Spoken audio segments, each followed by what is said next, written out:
What is up guys, Byung Chan the science teacher वो बंदा series के starting से ही एक हैम्बी था या फिर यूं कहे कि इम्यून था, यानी कि उस पे वायरस का कोई असर नहीं होता। और इस चीज़ को प्रूव करने के लिए सीरीज में हमें बहुत सारे पॉइंट्स भी देखने को मिलते हैं, बट हम उनको इग्नोर कर देते हैं, हम उन पे गौर ही नहीं करते। तो चलो आज की इस वीडियो में मैं तुम्हें बताता हूँ वो पॉइंट्स क्या क्या है। जिनसू ब्योंग चैन का बेटा, तुम्हें याद ही होगा कि सीरीज की स्टार्टिंग ही इसी से होती है। एक बिल्डिंग की छत पे जिनसू को कुछ लोग बुली कर रहे होते हैं, जिनमें गुइनाम भी शामिल होता है।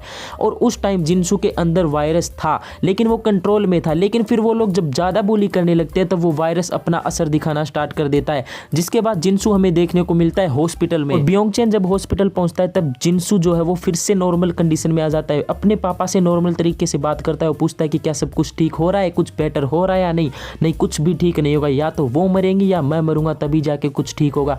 इससे हमें पता चलता है कि वायरस उसके अंदर था, लेकिन वो उसको कंट्रोल कर रहा था। तो इस हिसाब से सबसे पहला जो हैम्बी हमें देखने को मिला इस सीरीज में वो था जिनसू। और इसी सेम हॉस्पिटल वाले सीन में जब जिनसू को ब्योंग चैन समझा रहा होता है कि तुम्हें इसको कंट्रोल करने की जरूरत है, मैं सब कुछ ठीक कर दूंगा, उसी टाइम जिनसू जो है वो ब्योंग चैन को हाथ पे काटने की कोशिश करता है। और ये सीन इतना फास्ट होता है कि हमें कुछ समझ ही नहीं आता।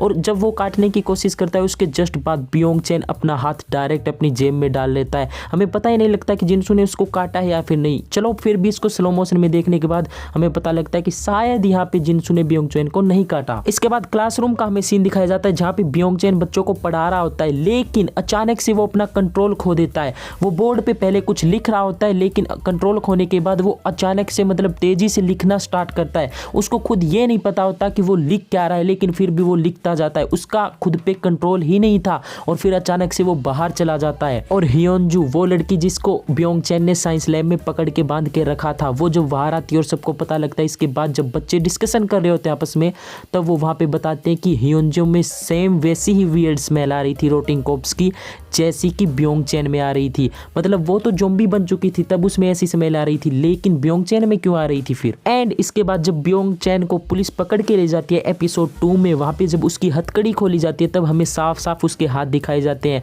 अगर तुमने वहाँ पे नोटिस किया होगा तो उसके हाथ देखो कितने रेड हो रखे थे वहाँ पे। चलो ये मान लेते हैं कि वो रेड शायद हथकड़ी की वजह से हो गए होंगे, लेकिन अब तुम यहाँ पे ध्यान से देखो उसके दोनों हाथों पे बहुत ज़्यादा कटने के निशान है। क्यों?